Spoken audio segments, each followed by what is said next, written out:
Hello students, welcome to chemical science. और आज हम डिस्कस करेंगे examples of simple harmonic motion. तो वन बाय वन हम इन सभी को लिखते हैं यहाँ पर। ठीक है, एग्जांपल्स हम देखेंगे। These are examples of simple harmonic motion. ठीक है, बहुत सारे एग्जांपल्स हैं, उनमें से कुछ एग्जांपल्स को मैं यहाँ पर लिख रहा हूँ। फर्स्ट हमारे पास है simple pendulum.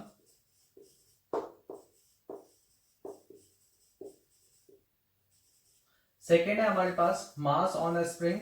Mass on a spring. ठीक है, थर्ड वन है हमारे पास टॉर्सनल टॉर्सनल पेंडुलम। ठीक है, थर्ड वन है हमारे पास हेल्महोल्ट्ज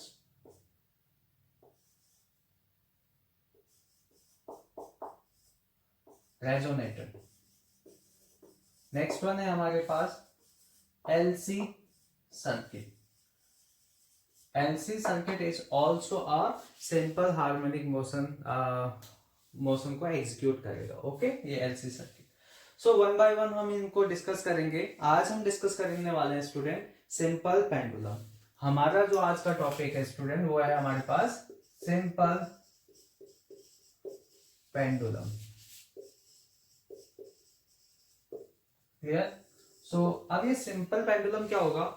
सिंपल पेंडुलम की डेफिनेशन हम इस तरीके से लिखेंगे। ये हमारे पास एक आइडियल सिस्टम होता है जिसमें हम एक पॉइंट मास को किसी पॉइंट से सस्पेंड करेंगे। ठीक है, सो ये जो ये सिस्टम बनेगा उसी सिस्टम को हम कहते हैं सिंपल पेंडुलम। ठीक है, सो इसका डेफिनेशन हम इस तरीका से लिख सकते हैं student. A simple pendulum is an ideal body. A simple pendulum is an ideal body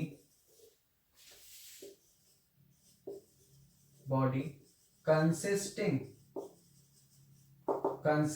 of point mass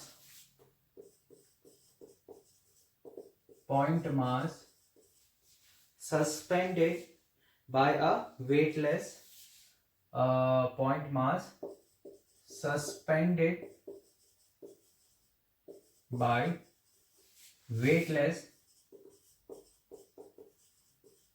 and inextensible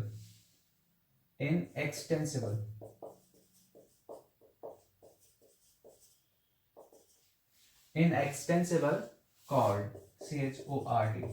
ठीक है, देन इस सिस्टम को हम कहेंगे then the system is called simple pendulum. इसको बोलेंगे हम स्टूडेंट सिंपल पेंडुलम। ठीक है, सो इस सिंपल पेंडुलम का हम यहाँ पर डायग्राम को कंस्ट्रक्ट करेंगे स्टूडेंट। इस तरीके का डायग्राम बनेगा। सो इसका डायग्राम कुछ इस तरीके से बनेगा। सपोज दैट ये हमारे पास कोई एक रिजिड सपोर्ट है। ठीक है, इसको हमने यहां से क्लैंप किया है। ठीक है, this is our rigid support. ये हमारे पास है वो पॉइंट मास जिसको हमने स्मॉल m से कंसीडर किया है ना, डिनोट किया है। और लेट सपोज दैट ये इसकी मेन पोजीशन है। This is it's main position. ठीक है, दैट मीन्स कि इक्विलिब्रियम पोजीशन है। ठीक है, और इसके बाद स्टूडेंट अगर हम इसको इसके पोजीशन से यानी इसको इसके मेन पोजीशन से डिस्प्लेस करें through an angle of theta, तो यहाँ पर जो हम ये एंगल कंसीडर करेंगे स्टूडेंट, ये बहुत स्मॉल एंगल कंसीडर करेंगे। ठीक है, अभी हम इसको समझेंगे। लेट सपोज दैट ये जो हमारे पास कॉर्ड है उसकी लेंथ स्मॉल l है, हम ये भी कंसीडर करेंगे। So that will be same. Okay, so इसके बाद हम यहाँ पर लिख लेते हैं लेट कुछ कंसीडरेशन हम यहाँ पर लिख लेते हैं, है ना, स्टेटमेंट। तो स्टेटमेंट इस तरीके से होगा, let m be the mass of the bob, इसको बोला जाता है बॉब। ठीक है, इसका मास है हमारे पास small m and l is the length of string, length of string भी बोल सकते हैं, कॉर्ड भी बोल सकते हैं। ओके, और इसके बाद हम इसको थ्रेड भी बोल सकते हैं, anything we can say. Okay, ये स्ट्रिंग जिससे इसको लटकाया है। सो नेक्स्ट वन हम यहाँ पर कहेंगे, हम कहेंगे कि ये जो हमारे पास बॉब है, इसको रिजिड सपोर्ट से वर्टिकली डाउनवर्ड क्या किया गया है, हंग किया गया है, लटकाया गया है। और लेट हम यहाँ पर एक चीज और कहेंगे, let theta be the angular displacement, angular displacement, angular displacement at any time t, at any time clear. So इसके बाद स्टूडेंट हमारे पास क्या होगा, जब हमारे पास इसको हम एक स्मॉल एंगल से डिस्प्लेस करेंगे फ्रॉम देयर मीन पोजीशन, सो इसकी नई पोजीशन यहाँ पर बन जाएगी, है ना। इस पोजीशन को हम अगर वो कंसीडर करें, दिस इज P और रिजिड सपोर्ट हमारे पास S है, तो हमारे पास क्या होगा स्टूडेंट, इस पर एक फोर्स काम करेगा जो कि वर्टिकली डाउनवर्ड डायरेक्शन में, इसका वेट mg काम करेगा, इसका मास m है तो वेट mg डाउनवर्ड डायरेक्शन में काम करेगा। सो इसकी मेन पोजीशन से इस mg वेट के बीच का जो परपेंडिकुलर डिस्टेंस है उसको हम कहेंगे, किस तरीके से लिखेंगे। देखिए स्टूडेंट, ये अगर हमारे पास l लेंथ है ना, तो इसको समझिए, ये हमने कंपोनेंट्स यहाँ पर करना है। सो अगर ये हमारे पास थीटा एंगल है, सो हम इसको किस तरीके से लिखते हैं, तो L का हम एक कंपोनेंट इस डायरेक्शन में L ऑफ क्या लिखते हैं, this is L of cos theta, और एक इस डायरेक्शन में हम लिखेंगे L ऑफ sin थीटा लिखेंगे। सो जो लेंथ हमारे पास L ऑफ sin थीटा यहाँ पर होगी, वही लेंथ हमारे पास L ऑफ sin थीटा यहाँ पर भी होगा।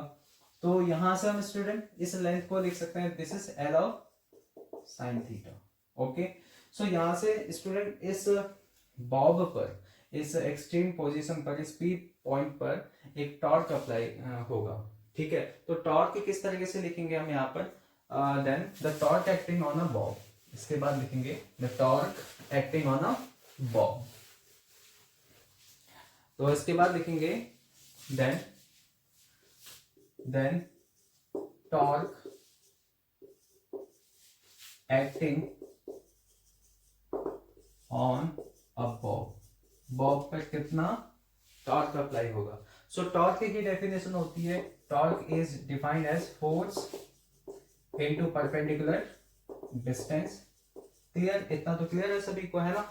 सो यहां से हम क्या लिख सकते हैं, तो फोर्स की वैल्यू हमारे पास है mg and perpendicular distance from the mean position हमारे पास है, this is L of sin theta. Okay, so यहाँ पर हम एक नेगेटिव साइन लिखेंगे। नेगेटिव साइन लिखने का मीनिंग ये होगा कि एक तरीके से रेस्टोरिंग टॉर्क होगा।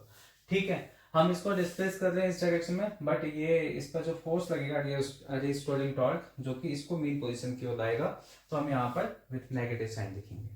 ठीक है, अब इसके बाद स्टूडेंट देखिए, हम यहाँ पर एक न्यूटन्स लॉज ऑफ मोशन को यूज करेंगे, न्यूटन सेकेंड लॉ को यूज करेंगे in rotational motion. So rotational motion में हमारे पास जो फोर्स होता है वो टॉर्क में कन्वर्ट हो जाता है, और हमारी जो मास है वो मोमेंट ऑफ इनर्शिया में कन्वर्ट हो जाता है, और हमारे पास जो लीनियर एक्सेलरेशन है वो एंगुलर एक्सेलरेशन में कन्वर्ट हो जाता है। सो हम यहाँ पर अप्लाई करेंगे, apply radial equation of motion, है ना, या हम कह सकते हैं Newton's laws of motion.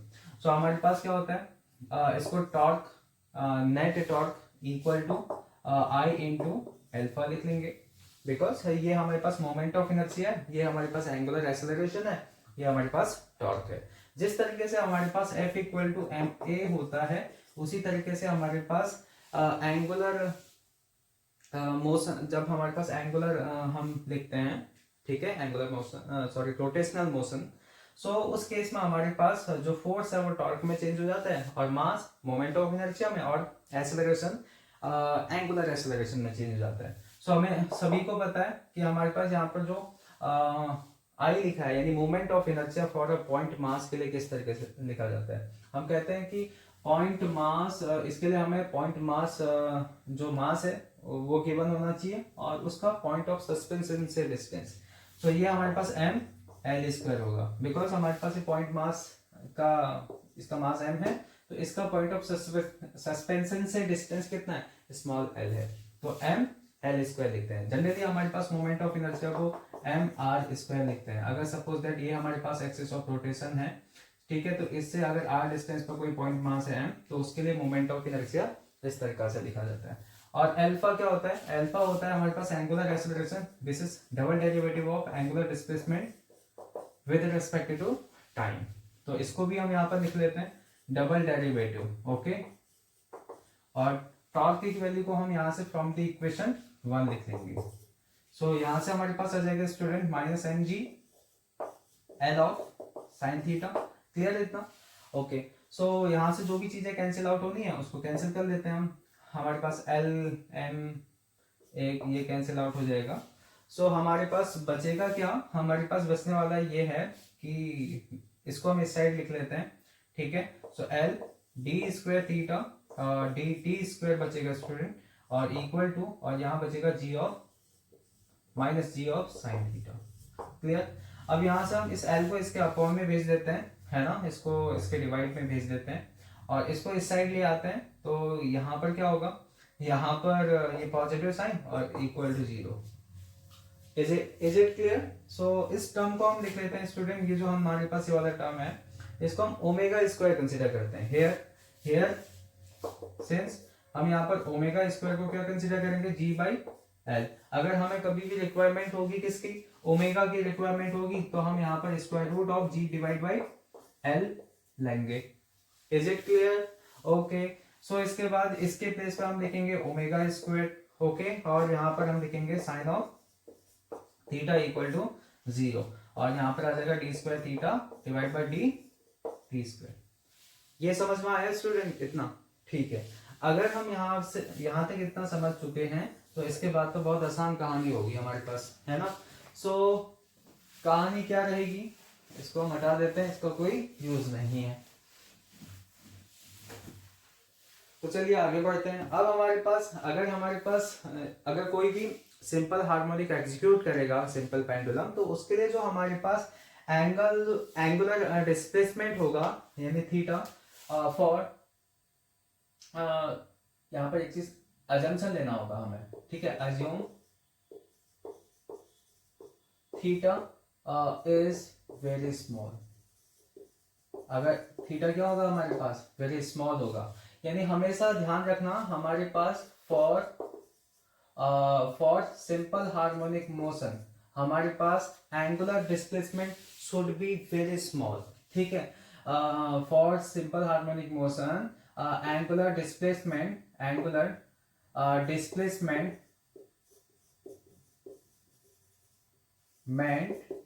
should be small होना चाहिए स्टूडेंट, ये कंडीशन है हमेशा कहीं पर भी, ठीक है। सो अगर थीटा बहुत स्मॉल होगा तो हमारे पास जो साइन थीटा की वैल्यू होगी उसको हम अप्रोक्सीमेटली स्टूडेंट थीटा के करस्पॉन्डिंग लिख लेते हैं। और इसके जैसी चीजें अगर मैं बात करूं, अगर हमारे पास cos थीटा कहीं पर होगा तो cos थीटा को हम सिंपली cos थीटा के प्लेस पर 1 लिख लेंगे, ठीक है। अगर हमें tan ऑफ थीटा कहीं पर मिलेगा तो tan ऑफ थीटा को हम इक्विवेलेंटली थीटा लिख लेंगे, क्लियर। सो ये कुछ असम्पशंस होते हैं हमारे पास जब थीटा बहुत स्मॉल होता है। तो यहाँ पर तो साइन ऑफ थीटा है तो उसके प्लेस पर हम थीटा लिख लेंगे। सो हमारे पास d square theta divide by D T square और प्लस ओमेगा स्क्वायर और इसके प्लेस पर थीटा लिख देंगे। सो आपको एक चीज नजर आ रहा होगा कि this is a second order differential equation. ऐसा तो हमने पहले भी किया था जब हमने सिंपल हार्मोनिक मोशन का इक्वेशन देखा था, यानी differential equation of simple harmonic motion. So उस केस में हमारे पास जो सोल्यूशन आया था डिस्प्लेसमेंट का, अब यहाँ पर एंगुलर डिस्प्लेसमेंट है तो एंगुलर डिस्प्लेसमेंट का जो सोल्यूशन आएगा दैट मीन कि theta equal to theta naught, okay, और sine omega t plus phi, okay. Each term को आप जानते हो, थीटा नॉट क्या है हमारे पास और ओमेगा क्या है, टी क्या है, फाइव क्या है। सो फिर भी मैं यहाँ पर चीजों को बता रहा हूँ।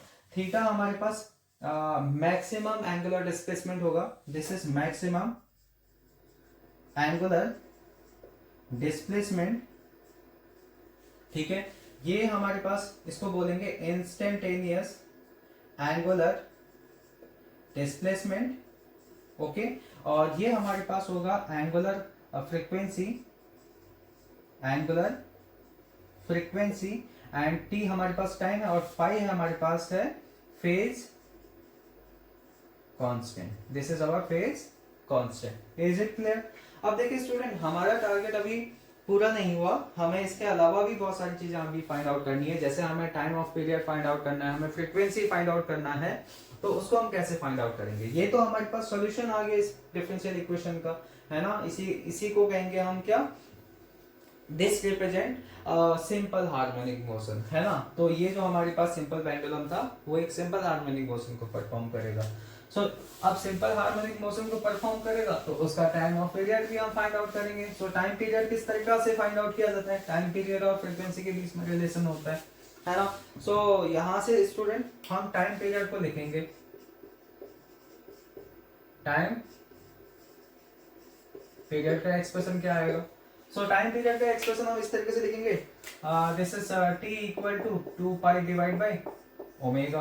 क्लियर? ओके। तो यहां से देखिए स्टूडेंट, हमारे पास ओमेगा, सिंस हमारे पास ओमेगा क्या लिखा था हमने अभी कुछ देर पहले ओमेगा की वैल्यू लिखी थी, this is G by L, है ना। यानी इस तरीके से square root of G by L लिखा होगा, है ना।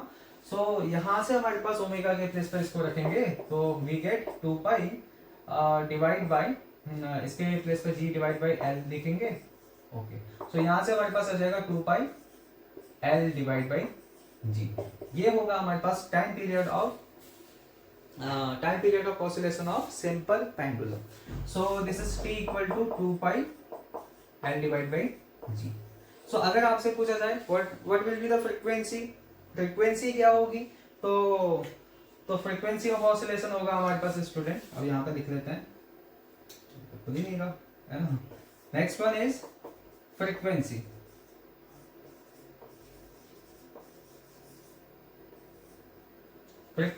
तो फ्रीक्वेंसी को जनरली हम एफ से रिप्रेजेंट करते हैं, न्यू से रिप्रेजेंट करते हैं, ठीक है। हम यहाँ पर एफ से रिप्रेजेंट करेंगे। दिस इज फ्रीक्वेंसी क्या होता है? नंबर ऑफ ऑसिलेशन पर सेकेंड, कि पर सेकेंड यानी एक सेकेंड में कितने ऑसिलेशन हो रहे हैं, है ना। तो उसी को कहते हैं हम क्या, frequency. So also frequency is defined as the reciprocal of time of period, okay. So यहाँ से हम इस चीज को लिख सकते हैं, तो हमारे पास this is 2 pi L divide by g. तो यहाँ से हम लिख सकते हैं फ्रीक्वेंसी का एक्सप्रेशन स्टूडेंट इसको हम लिखेंगे 1 divide by 2 pi square root of g divide by l. This is our frequency of oscillation. तो स्टूडेंट आज का हमारा जो टॉपिक था वो सिंपल पेंडुलम के लिए था, ठीक है। और आने वाले लेक्चर में हम और भी एग्जांपल्स को डिस्कस करेंगे, ठीक है। तो आज के लिए बस इतना ही था हमारे पास, मिलते हैं आपसे अगले वीडियो लेक्चर में।